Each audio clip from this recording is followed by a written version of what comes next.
말씀의 제목 따라합시다. 회개 없는 구원은 없다.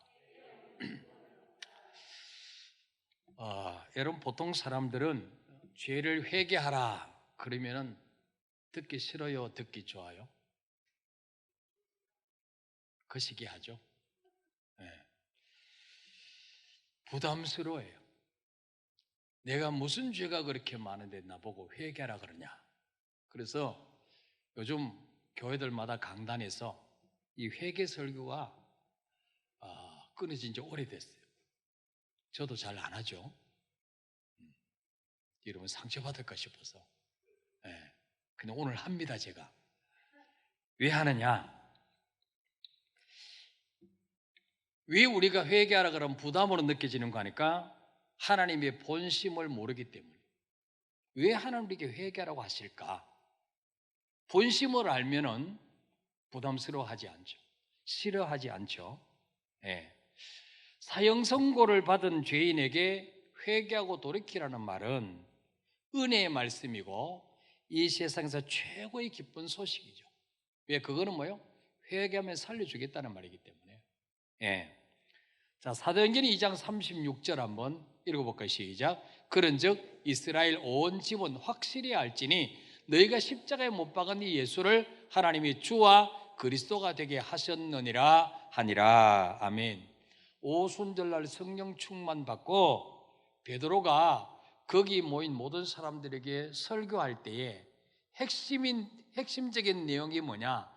너희들이 하나님의 아들이 아니라고 십자가에 못 박아 죽인 그 예수를 하나님은 3일 만에 살리셔서 그분이 하나님의 아들이요 수천 년 전부터 보내시라 예언했던 메시아임을 증거했다.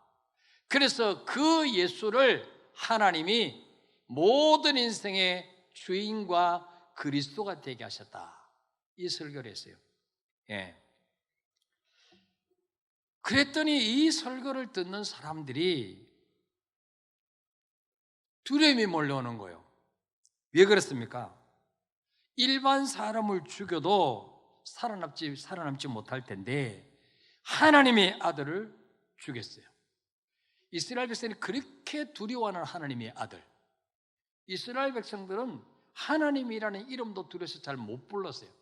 그래서 아도나이, 주님 이렇게 불렀어요. 그리고 성경을 쓸 때도 여호와라는 단어를 쓸 때 붓을 씻혀져 가지고 새로 먹을 묻혀서 여호와라는 단어만 쓰고 다시 붓을 씻혀서 깨서 가라사대 이렇게 쓸 만큼 여호와라는 단어, 하나님을 굉장히 두려운 존재로 그렇게 알았어요. 그런데 그 하나님이 보내신 하나님의 아들을 그것도 그냥 죽인 게 아니고 벌거벗기고 얼굴에 침을 뱉고 채찍으로 때리고 온갖 모욕을 다 해서 죽였단 말이에요. 그러니까 이 베드로의 설교를 듣고 야, 이제 우리는 죽었구나, 우리는 망했구나. 그래서 37절에 보니까 어떤 반응이 일어납니까? 읽어봅시다. 시작. 그들이 이 말을 듣고 마음에 찔려 베드로와 다른 사도들에게 물어 이르되 형제들아 우리가 어찌할꼬 하거늘. 아멘. 이 말씀을 들은 자들이 너무 두려움이 몰려와서 형제들아 우리가 어찌할꼬, 우리가 지은 죄를 어떻게 하면 용서받을 수 있겠는가, 그것 좀 가르쳐 달라는 거예요. 형제들 우리가 어찌할꼬. 그때에 베드로가 그들이 하나님의 아들을 못 박아 죽인 그 죄에서 용서받을 수 있는 길을 가르쳐 주셨어요. 그게 바로 뭐냐? 38절 말씀이에요. 읽어볼까요? 시작. 베드로가 이르되 너희가 회개하여 각각 예수 그리스도의 이름으로 세례를 받고 죄 사함을 받아라. 그리하면 성령의 선물을 받으리니. 아멘. 예수를 못 박아 죽인 살인자들, 지옥 밑바닥에 던져져야 될 그들이 베드로의 설교를 듣고 형제들 우리가 어찌할꼬 가슴을 치면서 통곡할 때 베드로가 그들이 주신 해답이 뭐냐? 너희가 회개하여 예수 그리스도 이름으로 세례를 받고 죄 사함을 받아라. 그러면 죄 용서받고 구원받을 뿐만 아니고 성령의 선물을 받을 것이다. 그렇게 말씀하고 있어요. 오늘 누가복음 24장 47절도 보면 또 그의 이름으로 죄 사함을 받게 하는 회개가, 따라합시다. 죄 사함을 받게 하는 회개. 그러니까 회개는 뭐예요? 죄 사함 받는 비결이에요. 그러니까 회개해야 돼, 안 해야 돼요? 해야 되죠. 회개하라는 것이 저주예요, 축복하기 위해서 주신 말씀이에요? 축복을 주신 말씀이에요. 그러니까 듣기 싫어하면 될까 안 될까? 부담스럽게 느끼면 될까 안 될까요? 안 되는 거죠. 그래서 여러분들이 자주 뭡니까? 저에게 목사님 회개하라는 설교 좀 해주세요, 이렇게 요청을 해야 돼. 한 명만 아멘 하니? 그래도 나는 듣기 싫어. 그렇습니까? 왜? 그게 뭡니까? 나를 살리기 때문에. 예. 그래서 여러분, 이 회개는요, 예수님을 잔인하게 죽인 죄인들에게 살 길을 열어주겠다는 거예요. 하나님이 살 길을 열어주겠다. 예. 그래서 이 회개는 우리를 용서해 주시고 살리려는 하나님의 사랑의 표현이란 거죠. 사랑의 표현. 우리가 쉽게 예를 들면, 우리가 자녀가 잘못했을 때 부모가 매를 들고 너 잘해서 잘못했어, 예?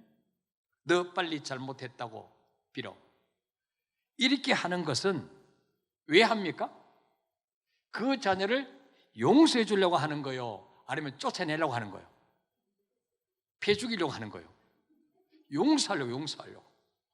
용서해 주려고, 너 잘해서 잘못했어, 어? 너 빨리 잘못했다고 빌어, 용서해 주려고 하는 거예요. 쫓아내려고 하면 그 말 할 필요도 없어. 그냥 쫓아내버려. 그냥. 그렇잖아요? 하나님도 마찬가지예요. 예. 그래서 예수님이 인간의 몸을 입으시고 이 땅에 오셔서 제일 먼저 전파하신 말씀이 바로 뭐냐? 회개하고 복음을 믿어라, 그거예요.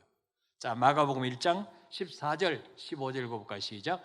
요한이 잡힌 후 예수께서 갈릴리에 오셔서 하나님의 복음을 전파하여 이르시되 때가 찼고 하나님의 나라가 가까이 왔으니 회개하고 복음을 믿으라 하시더라. 아멘. 자, 요한이 잡힌 후에, 여기 요한이 누굽니까? 최요한입니까? 응? 사도 요한입니까? 세례 요한입니까? 예? 세례 요한. 예수님보다 6개월 먼저 태어났어. 백성들에게 예수 그리스도를 소개한 세례 요한. 세례 요한이 전한 복음은 뭐냐? 회개하라, 천국이 가까워하느라.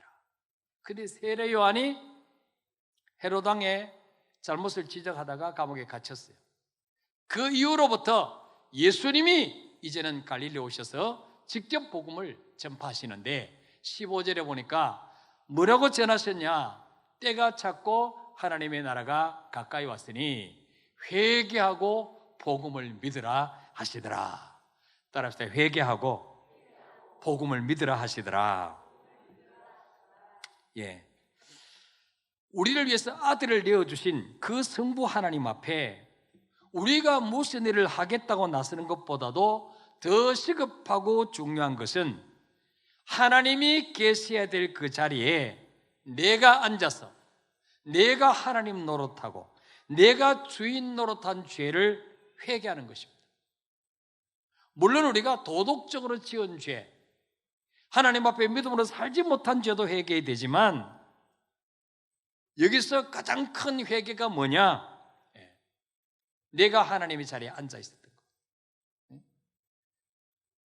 하나님의 자리에 그분을 밀어내놓고 내가 그 자리에 앉았어. 또 세상에 보이는 것들을 거기에 앉혀놓고 그거에 종노릇하며 살았던 거, 그거 회개, 그거. 예. 자, 초대교회 성도들이 성령 충만 받고 난 이후에 달라진 것이 뭐냐? 달라진 것이. 자, 사도행전 4장 32절부터 우리 35절까지 한번 읽어볼까요? 시작. 믿는 무리가 한 마음과 한 뜻이 되어 모든 물건을 서로 통용하고 자기 재물을 조금이라도 자기 것이라 하는 이가 하나도 없더라. 사도들이 큰 권능으로 주 예수의 부활을 증언하니 무리가 큰 은혜를 받아 그 중에 가난한 사람이 없으니 이는 밭과 집 있는 자는 팔아 그 판 것의 값을 가져다가 사도들의 발 앞에 두매 그들이 각 사람의 필요를 따라 나누어 줌이었더라. 아멘.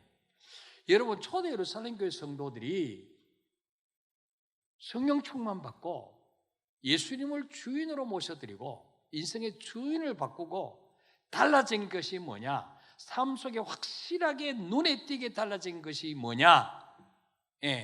바로 뭐예요? 믿는 무리가 한 마음과 한 뜻이 되어 모든 물건을 서로 통용했다. 네 것 내 것이 없어졌다는 거죠. 내 것이라는 게 없어요. 내 것이. 자기 재물을 조금이라도 자기 것이라 하는 이가 하나도 없더라. 아니, 내가 열심히 일해서 거뒀는데, 내가 열심히 일해서 월급 받았는데 내 것이라고 자기 재물을 조금이라도 자기 것이라는 애가 하나도 없더라. 왜 없었을까요? 예? 예수님을 주인으로 모시고 보니까 세상에 내 것이란 게 아무도 없구나. 다 주님이 주신 거구나. 이게 깨달아졌다는 거예요. 이걸 깨달아지니까 내 것이라고 주장하는 사람이 없었다는 거예요. 그러니까 그전에는 굶는 사람은 굶고 돈 많은 사람은 뱉어져 죽고 돈 없는 사람은 굶어 죽고 그랬는데 부활의 주님 만나고 난 이후에는 그게 없어졌다는 거예요.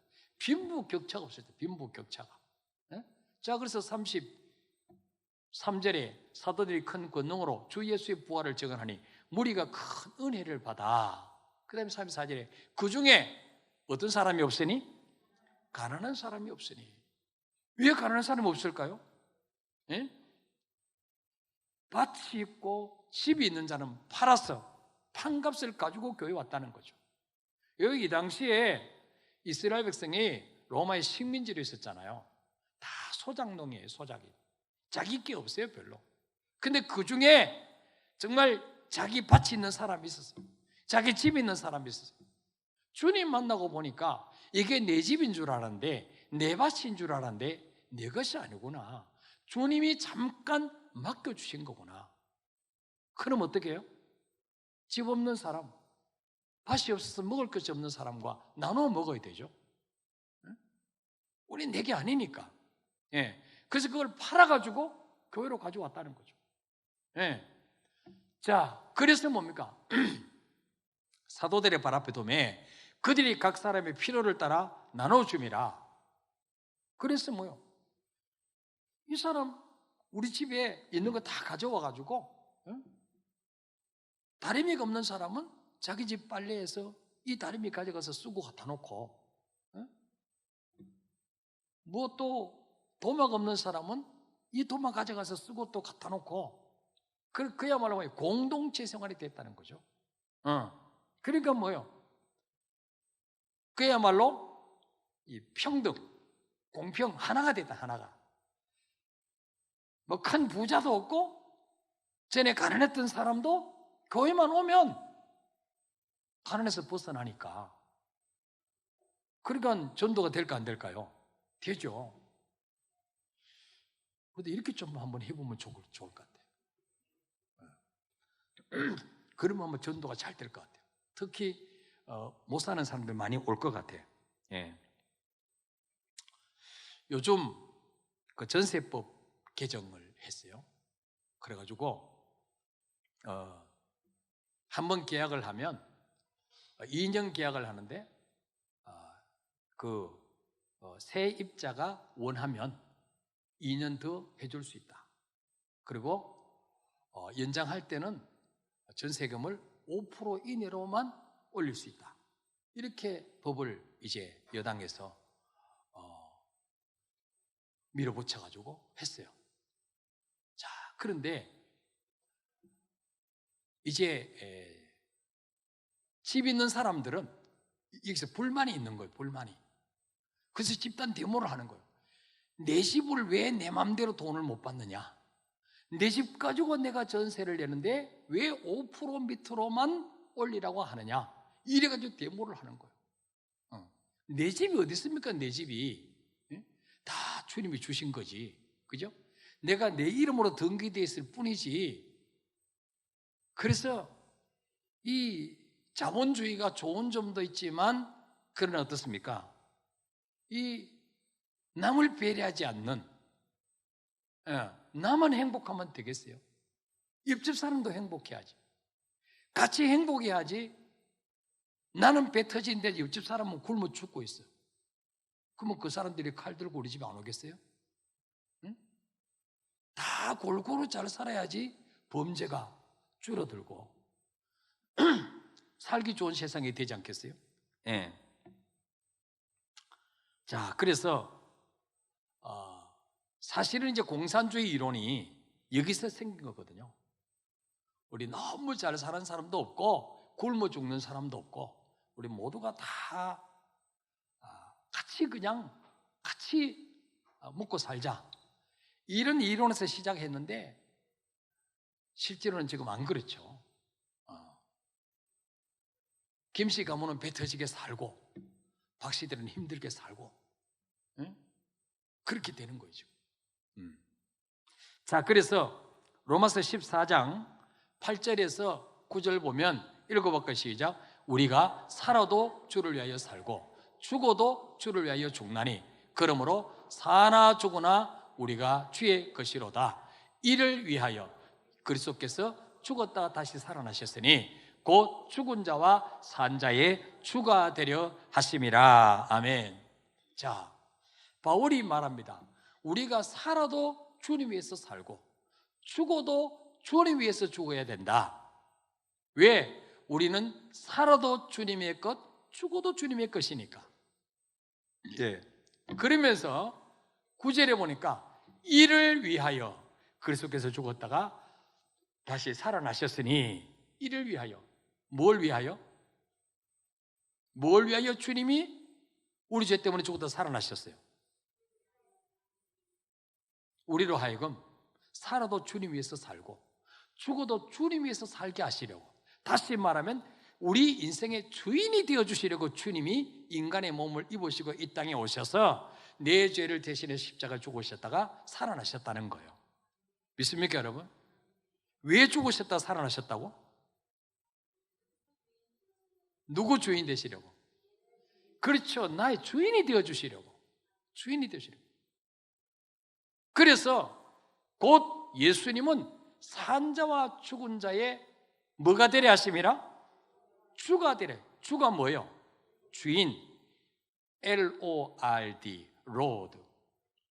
산자와 죽은 자의 주인이 되게 해주시려고 주님이 이 땅에 오시고 십자가 죽으셨다는 거예요. 그리고 살아나셨다는 거예요. 예.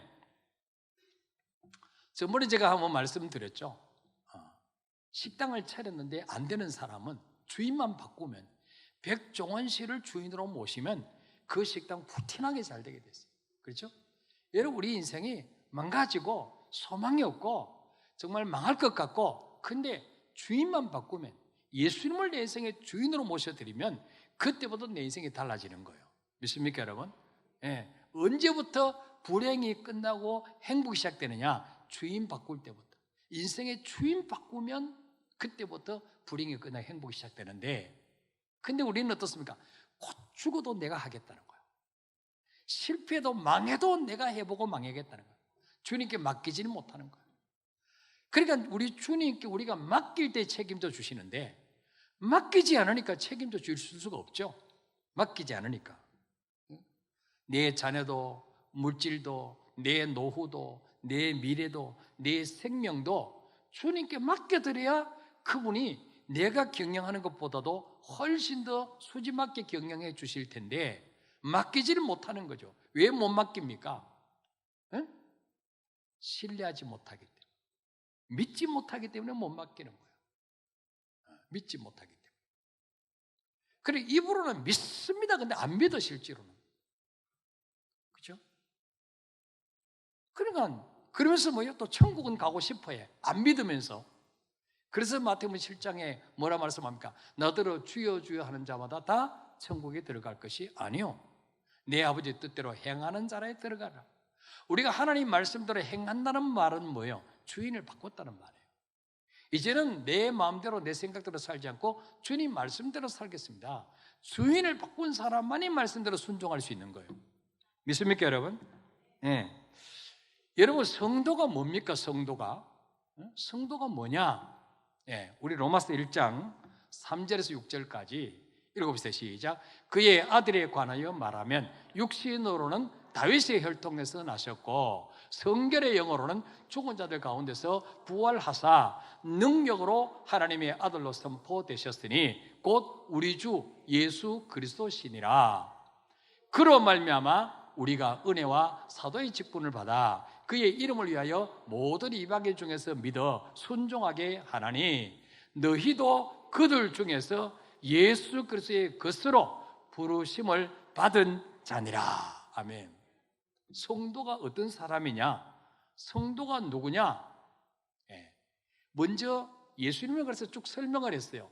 그의 아들에 관하여 말하면, 하나님의 아들 예수님에 대해서 말하면 육신으로는 다윗의 후손으로, 다윗의 혈통으로 나셨고 그 다음에 성결의 영으로는 죄가 하나도 없는 분이다. 성령으로 잉태하셨다. 그리고 그분이 모든 인간은 죄 때문에 죄의 삭은 사망인데 그분은 죽은 자들 가운데서 부활하심으로 말미암아 이분이 죄가 없는 분이라는 것이 증명됐다는 거죠. 그래서 부활의 능력으로 이분이 하나님의 아들이심을 선포하셨고 증거됐다는 거예요. 그분이 누구냐? 곧 우리의 주인이신 예수 그리스도시다. 그분은 우리의 주인 되신 예수 그리스도시다. 그로 말미암아 우리의 주인 되신 예수 그리스도로 말미암아 우리가 은혜와 사도의 직분을 받아서 그의 이름을 위하여 모든 이방인 중에서 믿어 순종하게 하나니 6절에 너희도 그들 중에서 예수 그리스도의 것으로 부르심을 받은 자니라. 여러분, 성도가 뭡니까? 예수 그리스도의 것으로 부르심을 받은 자, 그 사람으로 성도란 거예요. 믿습니까, 여러분? 그러니까 저와 여러분은 예수 그리스도의 것으로 부르심을 받았다는 거예요. 너 내 것, 너 내 것, 주님 것이라고 우리를 점 찍어서 스카우트 하셨다는 거예요. 자, 주님의 것으로 내가 선택받았다, 찍혔다. 그게 영광스러운 거예요, 재수 없는 거예요? 영광스러운 거죠. 여러분, 알기 쉽게 고등학교 시절로 이렇게 돌아가서 남녀 공학인 고등학교가 있어요. 근데 굉장히 잘생긴 남자가 있어요. 공부도 잘해. 종교회장이야. 또 싸움도 짱이야. 이 학생들이 인기가 막 엄청 있어. 알고 봤더니 또 집안도 괜찮네. 금수저야. 근데 그 전교회장인 멋있는 남학생이 어떤 여학생 보고 너 내 거 할래? 그러면 걔가 잠이 안 와. 왜 잠이 안 올까? 기분 나빠서? 기분 좋았어.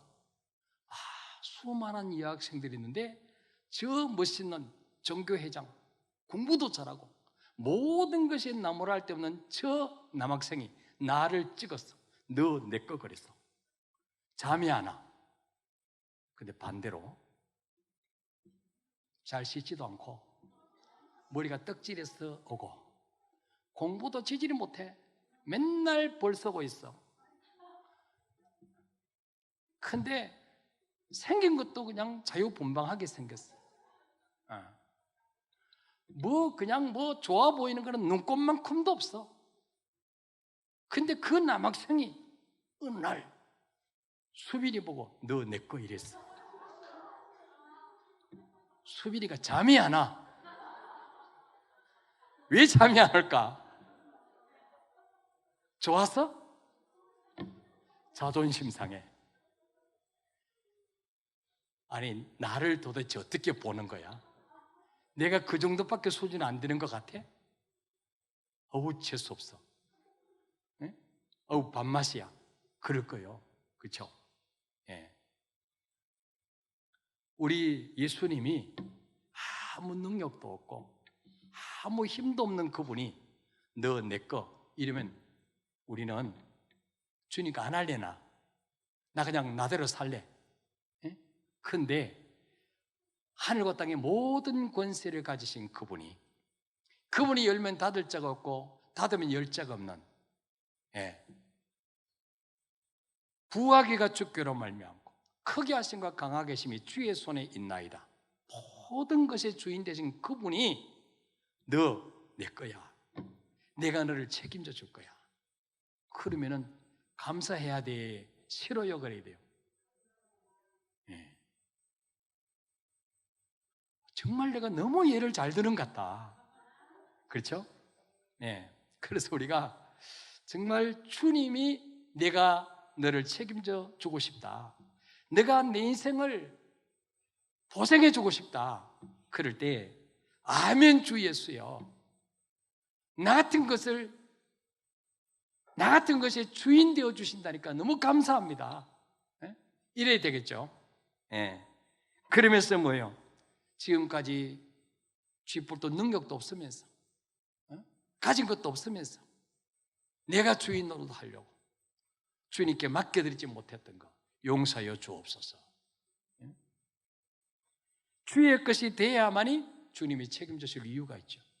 주의 것이 돼야만이 위기 때 보호해 주시고 지켜주실 이유가 있는 것입니다. 그래서 우리가 초대 예루살렘 교회 성도들이 오순절날 성령 충만 받고 이 베드로의 설교를 듣고 무슨 회개를 했느냐? 아무 능력도 없는 죄인 중에 괴수인 내가 감히 내가 주인의 자리에 앉아서 하나님을 배척하고 예수님을 배척하고 내가 주인 노릇 하려고 했던 것을 용서하여 주옵소서. 그 회개가 터졌다는 거예요. 예. 그 회개 없이는 뭐요? 구원이 없다는 거죠. 믿습니까 여러분? 자, 우리 찬송하고 기도하겠습니다.